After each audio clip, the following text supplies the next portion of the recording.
aboard! So today Barbara and I are at the cenote called Pool Uinic. Barbara has already disappeared. I don't know where she's at. Let's go have a look. It's way down there. Is it nice? Oh yeah, bring your stuff. Barbara said we're gonna see some bones. Well, it looks like bones. Nope, not that way. Oh, left. That. Yes. Oh yeah, I could see it goes underneath. Oh yeah, definitely looks like Okay, bones, here. doesn't it? In here. But they're petrified. Yeah. But you know, it's like somebody's great grandfather. Or is that just a formation of the rock? We're walking down this way. Oh, this looks beautiful. It's a little cave. First time we go in a cenote that seems like it's completely in a cave. Yeah, when we looked at this on Google, it said there was life jackets we had to rent. And they said no. we don't need them. So that's kind of nice because we can actually put our head underwater.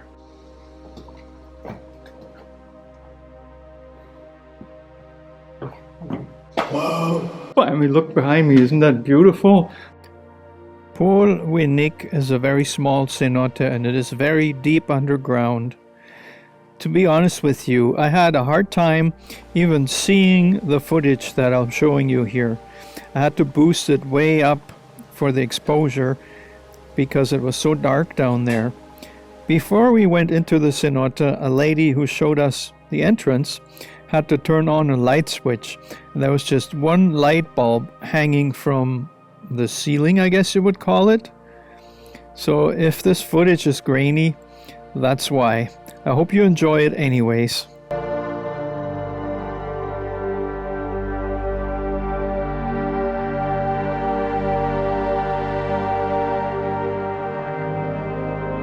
In case you're wondering what I'm doing, well, I'm trying to stand up on this rock formation that you saw.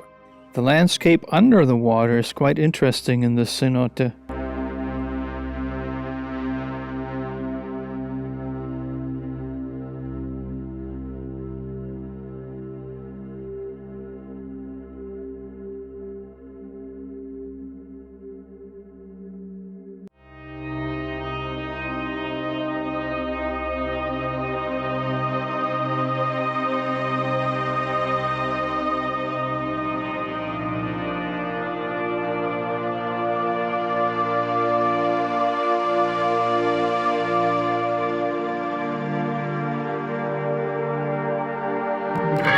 Are there fish in there, you might wonder?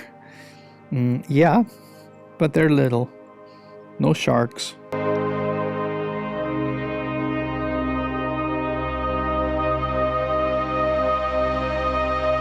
Cenote Pool Uinic. Now, if you see behind me there are some trees. They're coming out of a hole here. There's one of them is particularly big. I'm trying to hold the camera so that you can see what I'm talking about. See that tree? I want to show you where that actually originates.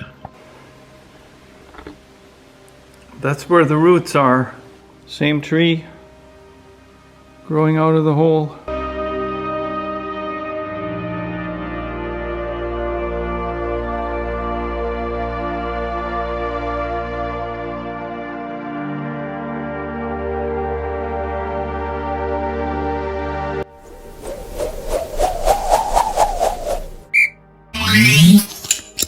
All aboard!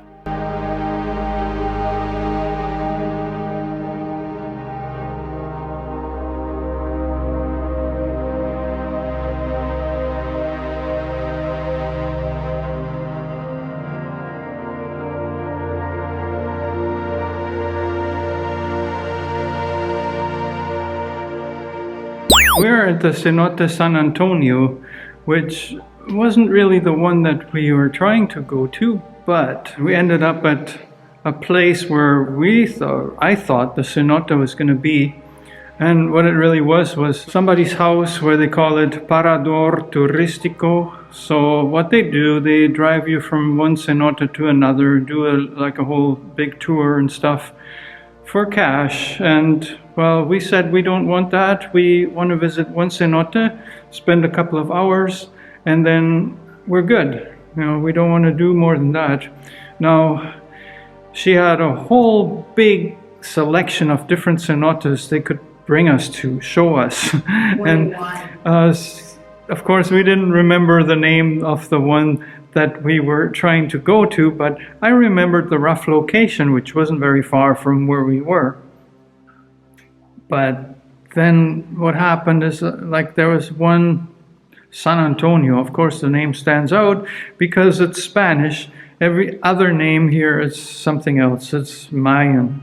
So for us, or at least I can speak for myself, they're really hard to remember one from the other. Like I hear it one moment, 5 minutes later it's gone. So the one that we were trying to go to, we actually know where it is now, but now we're here. And the price is fair, 100 pesos, except we have to wear these life jackets. Not a big deal, could live with that.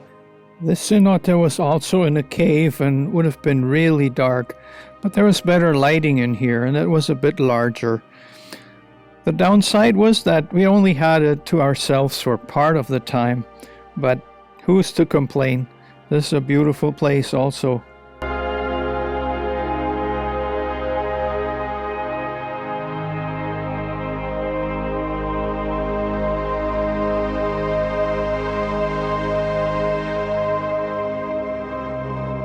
The water in this cenote, you might be wondering, is it cold? Well, not really, but it's not warm neither. It's kind of chilly. You can stay in quite a while though, because there's just so much to see, especially under the water.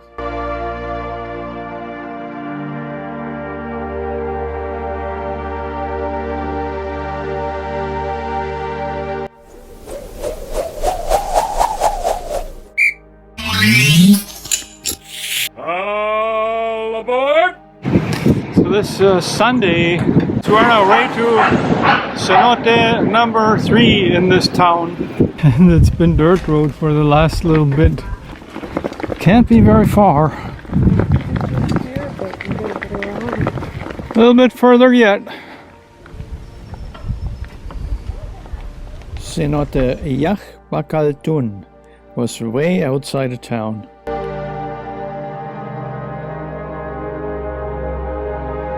So we're at a cenote, which name I can't remember, but it is. It took us a little bit to get here, and we're hoping it's going to be really nice.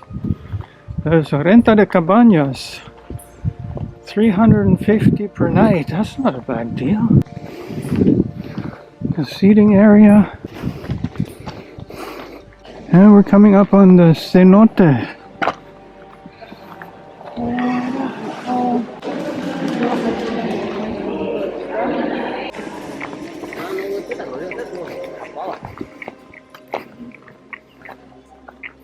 Yeah. Smile. Maximum 4 people using stairs at the same time.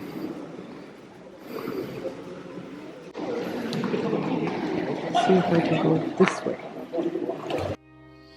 Cenote Yaxbacaltun is one of the more popular cenotes. That's because it's really nice. It's large and it's got lots of sunlight coming in.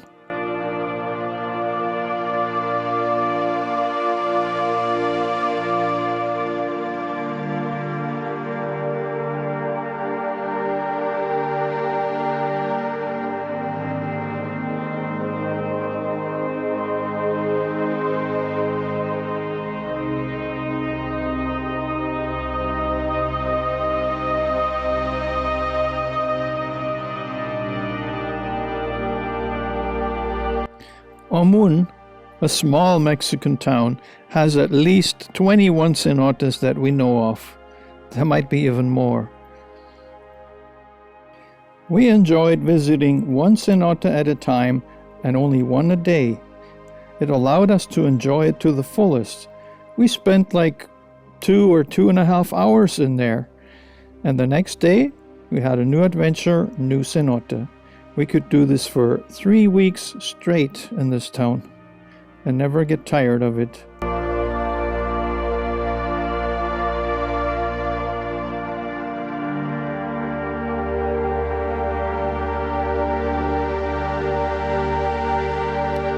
We didn't have a pair of diving goggles going into the cenote, and in hindsight, I would highly recommend one. See, this footage is all I got to keep the memory alive. But I also got something else. A good excuse to go back there, get some diving goggles, and do it all over. I'm telling you, it's worth it any day.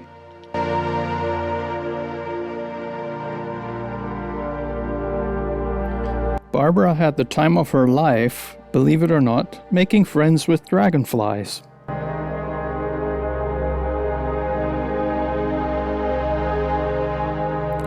I, on the other hand, was more after the fish, but they did a good job avoiding me.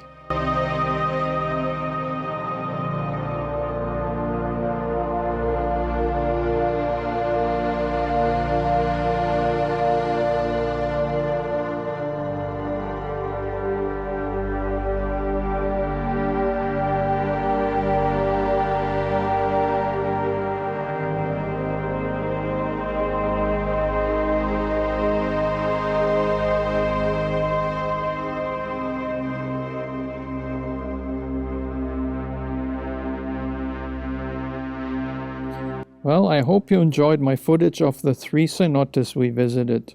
I know it's not the best, but at least it'll give you an idea of what to expect when you visit a cenote. So we enjoyed ourselves down there, eh, Barb? Oh yeah, this is one of my favorites.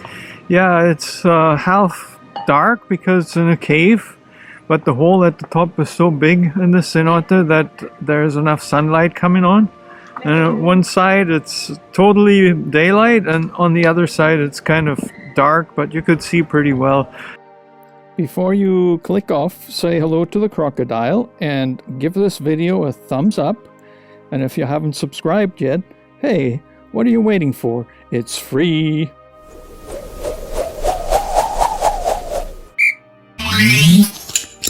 All aboard!